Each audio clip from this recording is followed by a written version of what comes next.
Hello, welcome to Financial Markets Weekly, an audio podcast by Succinct Information. This is a professional summary, free of noise, focused on facts, and straight to the point. We help you save time while covering the key events and market performance. These are the highlights from last week.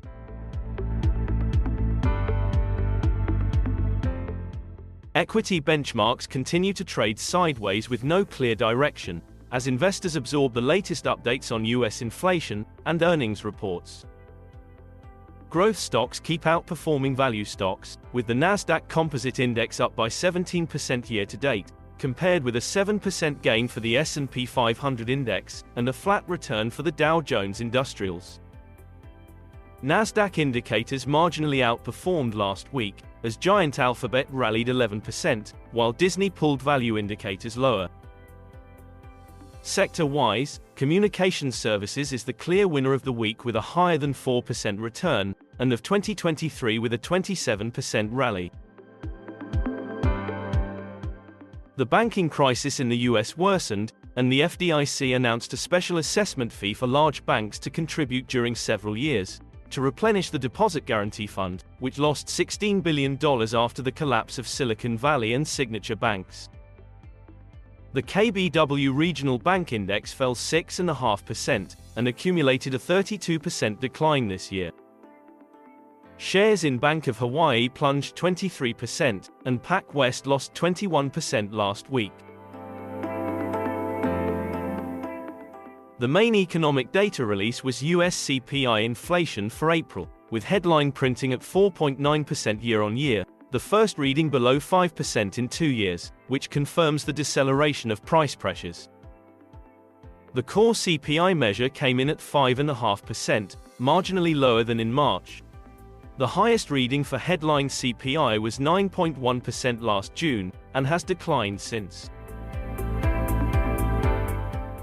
The political standoff in Washington is delaying the debate for an increase in the nation's debt ceiling, and more warnings are being issued that the US could fall into uncharted territory as early as mid-June.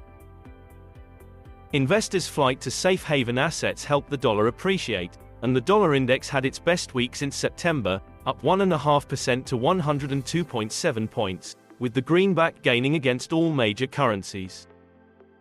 The move was not reflected in bond markets as rates ended almost unchanged, with the 10-year Treasury yield closing at 3.46%. European bond markets were also little changed, with bonds at 2.27% and gilts at 3.78%. Regarding monetary policy decisions in developed countries, the Bank of England hiked rates by 25 basis points as expected, to 4.5%, its 12th consecutive rate increase to the highest level since September 2008. Inflation in the UK remains at more than 10%, the highest among large economies. The central bank expects inflation to drop significantly by year-end, as energy prices continue to decline, but the 2% target will not be reached before 2025. Back to equity markets. Alphabet, Google's parent, rallied 11% last week after launching its search engine integrated with Bard, the artificial intelligence machine. Shares are 33% higher this year, in line with its mega-caps cousins Apple, Microsoft and Amazon, and the company is valued at $1.5 trillion. On the earnings front, the two notable movers are PayPal and Disney. PayPal beat revenue and profit estimates, but provided a dismal outlook on operating margins for the next quarter, and shares plunged. Down 18% to the lowest level in 6 years, for a market value of $69 billion. Disney reported results in line with estimates, but the number of subscribers of its Disney Plus streaming service missed expectations, and shares lost 8.5%. Moving on to commodities. Futures fell for a fourth straight week on the back of a stronger dollar and fears of a recession.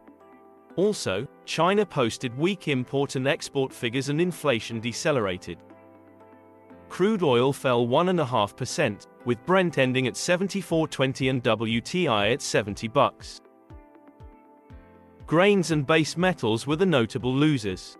Copper fell almost 3% and is already 8.5% lower in the past 4 weeks, while nickel and zinc are doing even worse. The London Metal Exchange announced stricter requirements to store nickel in its warehouses. In grains, wheat and corn lost 3% and are nearly 6% lower in the past 4 weeks.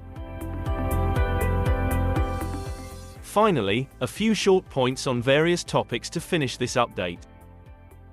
Cryptos fell sharply, with Bitcoin losing 7% to $26,850, and altcoins, Polygon and Avalanche were the weakest coins, down more than 10%, mostly due to the dollar appreciation.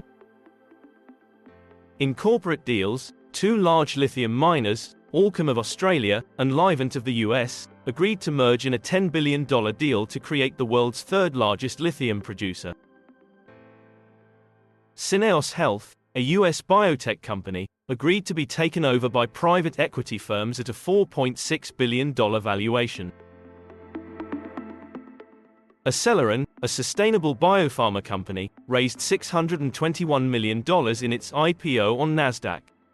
It was priced at 18 and shares ended the week at 23, for a market value of $2.2 billion. Turkey is holding general elections today and results are expected later this evening. Next week earnings reports include Home Depot, Cisco and Walmart. The focus will be on the situation in Washington regarding the US debt ceiling. That's all for this week. Please subscribe to the channel and help us promote it. Visit succinct.info to learn more about our subscription service. Have a good week.